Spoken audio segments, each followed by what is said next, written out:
प्रिय छात्र, आप सभी लोग कैसे हैं। हम आशा कर रहे हैं कि आप लोग बहुत ही अच्छे होंगे। देखिए, आज जो है हम अभ्यास एक, जिसका नाम है वास्तविक संख्या, इसमें 4 प्रश्नावली था, 1.1 से लेकर के 1.4 तक। तो मैं सभी प्रश्नावली के प्रश्नों को हल कर दिया है। प्रश्नावली 1.1 के भी प्रश्नों को हल कर दिया है, प्रश्नावली 1.2 और प्रश्नावली 1.3 और प्रश्नावली 1.4 में हम बहुत दिनों से, कई दिनों से सवालों को मैं बना रहा हूँ। देखिए, मेरा बनाने का तरीका यह होता है कि मैं प्रश्न जैसे है उसमें अगर कई सवाल दिया गया हो तो एक एक प्रश्नों का मैं आपको वीडियो बना करके अपलोड करता हूँ, ठीक है ना। तो कहने का मतलब है कि प्रश्नावली 1.4 में प्रश्न संख्या 1 को भी हम लोग पढ़ चुके हैं। अगर किसी बच्चे को दिक्कत है तो पीछे का भी वीडियो देख सकते हैं। और प्रश्न नंबर 1 में जो संख्या था ना, उसी के आधार पर हम लोग प्रश्न नंबर 2 को भी अध्ययन कर चुके हैं, प्रश्न नंबर 2 को भी पढ़ चुके हैं, ठीक है ना। प्रश्न नंबर 2, ये ऊपर दिए गए प्रश्नों में उन परिमेय संख्याओं का दशमलव प्रसार लिखिए जो शांत है। प्रश्न नंबर 1 के आधार पर प्रश्न नंबर 2 को बनाना था, इसको भी हम लोग बना चुके हैं। देखिए, प्रश्न नंबर 3 में 3 सवाल था। कितना सवाल था? देखिए, 1 है, 2 है, 3 है। तो हम लोग जो है इसमें का 2 सवाल बना चुके हैं और सिर्फ यह तीसरा सवाल क्या है, बाकी है। तो देखिए, यह बना रहे थे पहला तो भी मैं समझाया था, और जब दूसरा हम बना रहे थे उस समय पर भी समझाया था, और तीसरा के लिए भी मैं इस सवाल को समझा दे रहा हूँ। देखिए, प्रश्न नंबर 3 और इस प्रश्नावली का यह अंतिम प्रश्न होगा और इस अध्याय का भी ये लास्ट प्रश्न होगा। उसके बाद हम लोग दूसरा अध्याय जिसका नाम है बहुपद चालू करेंगे और क्रमवार तरीके से पढ़ेंगे। तो देखिए, कुछ वास्तविक संख्याओं के दशमलव प्रसार नीचे दर्शाए गए हैं। क्या प्रश्न बोल रहा है? कुछ वास्तविक संख्याओं के। बताइए, वास्तविक संख्या किसे कहते हैं? उस प्रकार की संख्या को कहते हैं जो परिमेय और अपरिमेय दोनों प्रकार की संख्या हो, उसे हम वास्तविक संख्या कहते हैं। अर्थात देखिए, इसके कहने का तात्पर्य यही है कि नीचे जो 3 गो प्रश्न दिया है उसमें कुछ परिमेय है और कुछ अपरिमेय है, ठीक है ना। तो जो प्रत्येक स्थिति के लिए निर्धारित कीजिए कि ये संख्या परिमेय है या नहीं। यदि परिमेय है तो उसे P/Q के रूप में लिखिए। आप देखिए, यहाँ वास्तविक कह करके इसने यह साबित कर दिया कि नीचे मैं कुछ परिमेय संख्या दिया हूँ और कुछ अपरिमेय संख्या दिया है, ठीक है। तो जो इसमें परिमेय है स्थिति को निर्धारित करिए, और जो परिमेय होगा, अगर परिमेय होगा तो उसे P/Q के रूप में लिखिएगा। और जो P/Q के रूप में लिखेंगे ना, तो Q के अभाज्य गुणनखंडों के बारे में भी आपको बताना है, ठीक है। बात समझ में आ रहा है? जैसे जो परिमेय होगा ना उसे P/Q के रूप में लिखिएगा, और Q के अभाज्य गुणनखंडों के बारे में बताइएगा। तो देखिए, इस पहले को मैं परिमेय साबित किया था और Q का खंड भी मैं बताया था, ठीक है। और दूसरा जो है अपरिमेय है, तो जब दूसरा अपरिमेय है तो उसमें Q रहेगा नहीं, तो Q का खंड हम कहाँ से बताएंगे? अर्थात जो परिमेय होगा उसी के Q के खंड के बारे में बताना है, जो अपरिमेय होगा उसे उसके Q के खंड के बारे में नहीं बताना है, अर्थात हर का खंड करना है। तो देखिए, प्रश्न नंबर 3 हम बना रहे हैं। देखिए, प्रश्न नंबर 3 है। सबसे पहले मैं आपको यह बताऊंगा कि यह शांत है कि अशांत आवर्ती है कि अशांत अनावर्ती है। जानते हैं क्यों? जो शांत होगा, क्या होगा? शांत होगा, जो शांत होगा।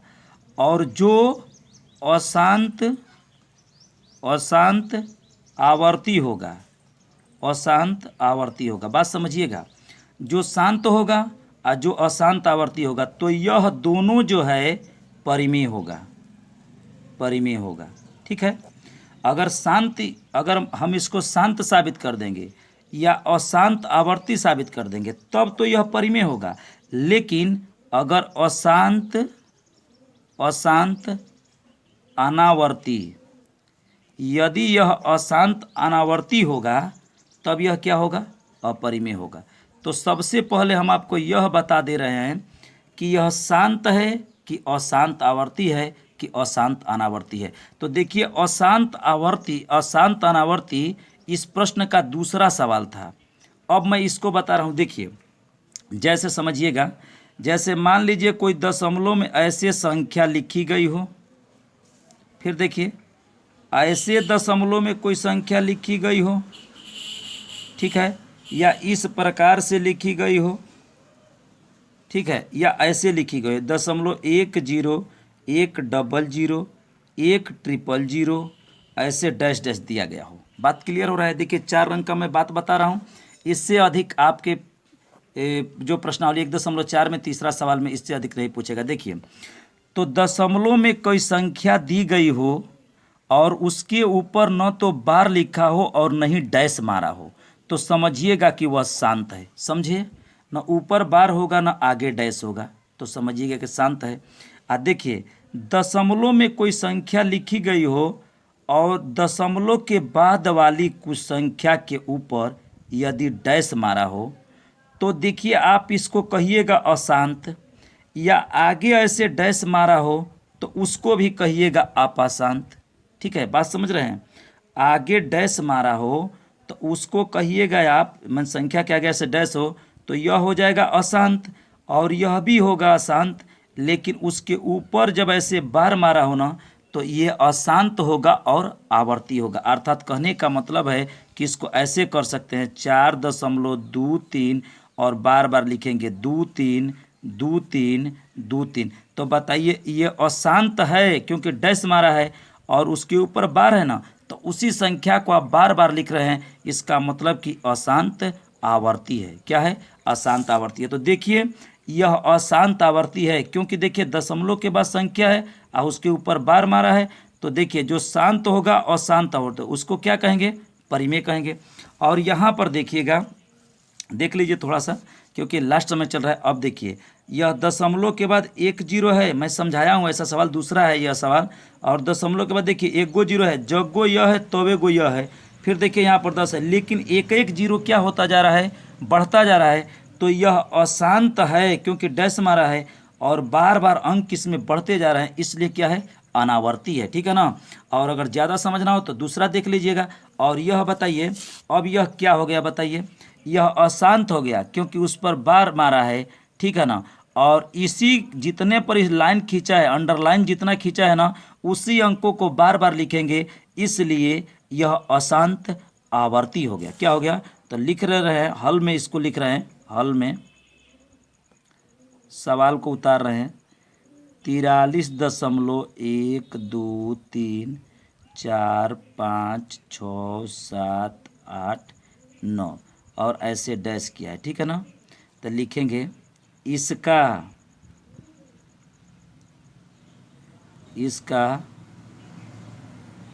दशमलव प्रसार अशांत आवर्ती होगा। ठीक है, ये अशांत आवर्ती होगा। इसका मतलब कि जब यह अशांत हो गया तो यह क्या हो जाएगा? इसलिए यह परिमेय होगा।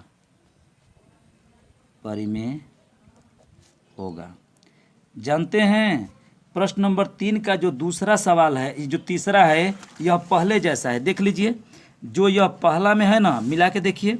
देखिए यह जो पहला सवाल है, यह पहला सवाल है, तीसरे का जो पहला है वही तीसरे का तीसरा भी है। मिला के देखिए, बस क्या अंतर है? इसके ऊपर ऐसे बार लिखा है।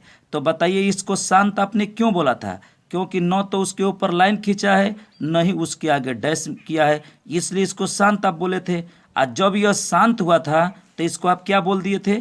परिमेय। और परिमेय हुआ तो P/Q के रूप में व्यक्त किए। और यह भी बताइए यह शांत है कि अशांत है? तो यह अशांत है क्योंकि उसके ऊपर अंडरलाइन खींचा है। ठीक है ना। और इसी अंक को बार बार लिखेंगे, इसलिए अशांत है, लेकिन यह क्या है? आवर्ती है। क्या है? आवर्ती है। तो देखिए यह परिमेय है। यह क्या है? परिमेय। अब क्या करेंगे? x बराबर, इसको उतार दीजिए 43.1 2 3 4 5 6 7 8 9, गिनती का संख्या 1 से 9 तक लिख दीजिए। और ऐसे इस पर क्या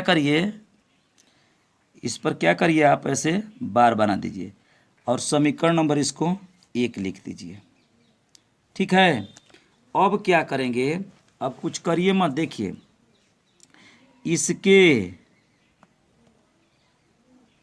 इसके दोनों पक्षों में एक पर, देखिए दशमलव के इधर कौगो अंक है, 1 2 3 4 5 6 7 8 9, दशमलव के दाएं बगल 9 गो अंक है। क्या है?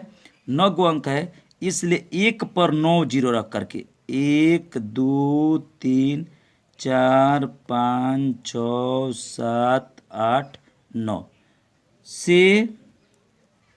से गुणा करने पर जानते हैं अब हम क्या कर रहे हैं? अब इसे हम P बटा Q के रूप में व्यक्त कर रहे हैं। हमने तो बता दिया कि अशांत होगा और आवर्ती होगा। अशांत इसलिए होगा क्योंकि ऊपर डैश मारा है या आगे बिंदु मारा हो तो अशांत हो गया, और डैश मारा है या लाइन खिंचाई कर मतलब इसी अंकों को वह बार बार लिखेगा। अब 1 पर 9 गो जीरो से जब आप गुणा करेंगे तो यह दशमलव जानते हैं क्या होगा? जब गुणा करते हैं ना तो दशमलव दाएं बगल भागता है, अपने स्थान से दाएं बगल भागेगा, इधर भागेगा। अब इसी में अगर हम भाग देते ना इसे 1 पर जीरो रख करके तो दशमलव 9 गो जीरो है ना तो 9 अंक बाएं भाग जाता है, ठीक है ना। गुणा करते हैं तो दाएं भागता है, तो गुणा कर रहे हैं तो देखिए इस पर गुणा करेंगे तो कैसे हो जाएगा? ध्यान से देखिएगा, परिमेय व्यक्त कर रहे हैं, आप परिमेय व्यक्त कर लेंगे ना तो उसका जो हर होगा उसी के हम Q के खंड के बारे में बता देंगे कि इसके Q का खंड करेंगे तो क्या आएगा। तो देखिए कर रहे हैं तो 1 2 3 4 5 6 7 8 9 और यहाँ पर x लगा दीजिए बराबर। देखिए आप अच्छे तरीके से पढ़िए, बढ़िया समझ के पढ़िए। अब इसका इसमें गुणा करेंगे तो देखिए हम कर रहे हैं 43 और डायरेक्ट इसको मैं लिख रहा हूँ, दशमलव एक के बार ले जाके यहाँ लिखेंगे और पुनः इस अंक को लिख देंगे क्योंकि वही अंक बार बार लिखना है। तो 1 2 3 4 5 6 7 8 9। कोई पूछेगा सर ये क्या किया? अच्छा चलिए ठीक है, यहाँ पर मैं कर दे रहा हूँ और उसके बाद जो है इसके ऊपर ऐसे कर दे रहा हूँ। चलिए एक बार और कर दे रहे हैं, गुणे 1 पर 1 2 3 4 5 6 7 8 9 जीरो से गुणा कर दिए। चलिए ठीक है, तो इसको एक बार मैं उतार दे रहा हूँ, 1 2 3 4 5 6 7 8 9 और यहाँ x लगा देगा, उतार रहे हैं बराबर। अब देखिए इसको हम यहीं पर गुणा कर दिए होते हैं, लेकिन इसलिए नहीं गुणा किए कि किसी को दिक्कत हो जाएगा तो परेशानी हो जाएगा, सर कैसे डायरेक्ट लिख दिए। तो इसको हम देखिए 1 2 3 4 5 6 7 8 9 है ना, तो 9 अंक दशमलव इधर लिखेंगे तो लिख रहे हैं 43। इस बार बिना दशमलव के लिखेंगे क्योंकि दशमलव को हम यहाँ अब लिखेंगे क्योंकि गुणा किए हैं तो दाएं बगल दाएं जाएगा। 1 से लेकर 9 तक अंक 1 2 3 4 5 6 7 8 9 दशमलव लगा दीजिए, ठीक है। और बताइए इसके ऊपर बार था ना तो इसका मतलब कि इस अंक को आप पुनः लिख सकते हैं, ठीक है ना। इसी को बस लिखबे करेंगे, 1 से 9 तक लिखेंगे, 1 से 9 तक खत्म होगा तो पुनः लिखेंगे 1 से 9 तक क्योंकि इसके ऊपर बार लिखा है। तो 1 2 3 4 5 6 7 8 9। अब कोई कहे अब क्या करेंगे सर? अब लिखने को मन करता पुनः इसी अंक को लिखिए। देखिए जब ऊपर बार लिखा है ना तो उसी अंक को हम लोग बार बार लिखेंगे और इसको आप मानिए समीकरण नंबर 2, ठीक है, समीकरण नंबर 2। अब आप समीकरण 2 में से समीकरण 1 को घटा दीजिए। तो कोई कहेगा नहीं हम तो 1 में ले 2 घटाएंगे, घटाइए कोई बात नहीं, ऋण में आएगा, लेकिन आप 2 में से 1 को घटाइए तो धन में आएगा। तो लिखेंगे समीकरण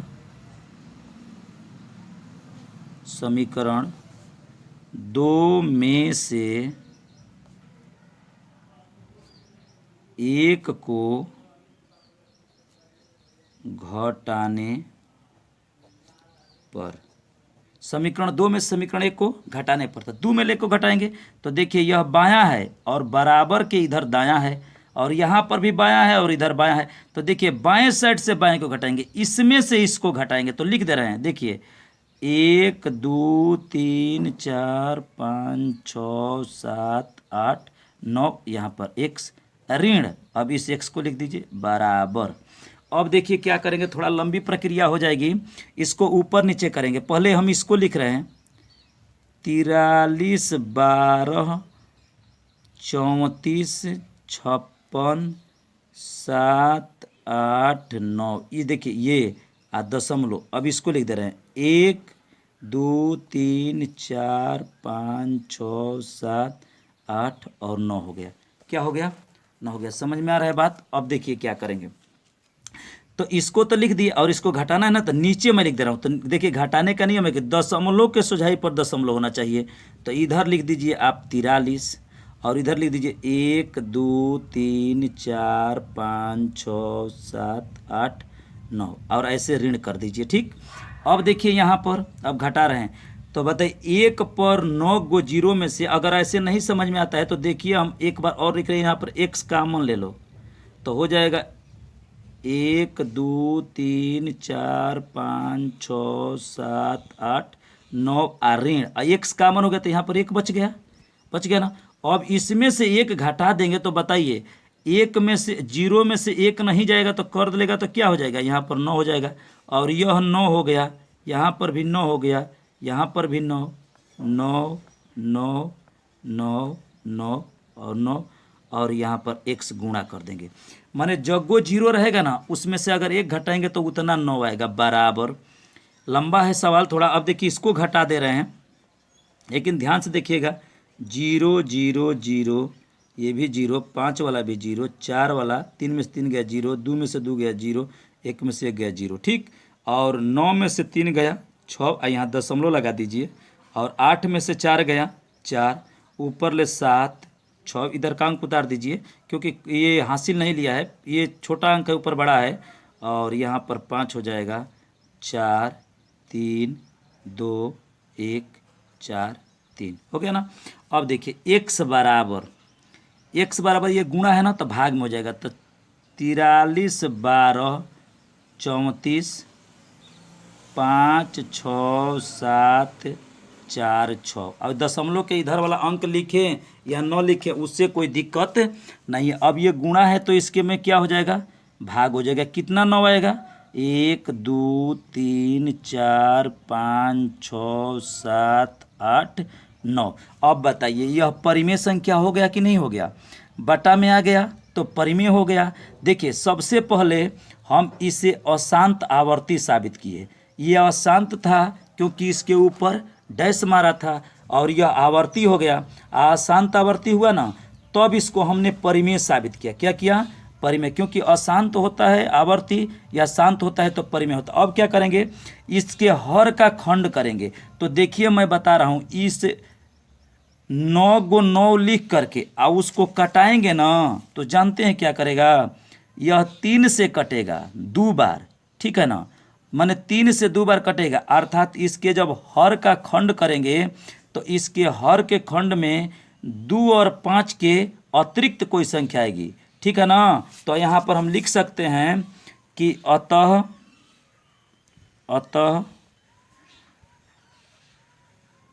क्या लिखें? P यह हो गया, यह Q हो गया। तो यहाँ पर Q लिखें कि इसको लिख दें? तो लिख दे रहे हैं अतः 9000 अतः Q आप समझ लीजिएगा कि यह P है Q है। Q के खंड में 2 और 5 के अतिरिक्त कोई दूसरी संख्या आएगी। ठीक है, क्लियर हो गया। देखिए हमने क्या क्या, ध्यान से एक बार पुनः देख लीजिए। सवाल लंबा है लेकिन आप घबराएंगे तो नहीं होगा। अगर बढ़िया से पढ़ेंगे तो बढ़िया से आप देखिए यह ऐसे दिया था ना, बार दिया था ना, तो मैं बताया हूँ कि बार हो, ऊपर डंडा हो या आगे डैश मारा हो तो अशांत होगा। तो मैंने अशांत लिख दिया। और इस बार का मतलब होता है कि आप 1 2 3 4 5 6 7 8 9 पुनः लिखेंगे। 1 2 3 4 5 6 7 8 9 पुनः लिखेंगे। 1 2 3 मैंने इसको बार बार लिखेंगे, इसलिए यह अशांत आवर्ती हो गया। और मैं बताया था कि अशांत आवर्ती होगा या शांत होगा तो वह परिमेय होगा। तो मैंने इसको ऐसे कर दिया, लिख दिया समीकरण में, और दोनों पक्षों में एक पर कितना जीरो रख के दोनों ओर गुणा किया, 9 गो, क्योंकि दशमलव के बाद 9 अंक है। तो जब गुणा किए तो इस इधर हो गया, इधर 9 अंक दशमलव इधर भाग गया दाएं बगल, और पुनः इसको मैंने लिख दिया, क्योंकि इसको बार बार लिख से समीकरण नंबर 2, और समीकरण 2 में से देखिए यह इसमें से इसको घटा दिया और पुनः इसमें से इसको घटा दिया, तो इस तरह से यह क्या हो गया, इतना आ गया, और यह तो इसको भाग दे दी, तो ये पी बटा क्यू में हो गया। और जब क्यू का आप खंड करेंगे ना तो उसमें 3 आएगा, ठीक है ना, 2 और 5 नहीं आएगा। तो नेक्स्ट अब इस तरह से ये प्रश्नावली क्या हो गई, खत्म हो गई। अब अध्याय नंबर 2 का हम लोग अध्ययन करेंगे। और देखिए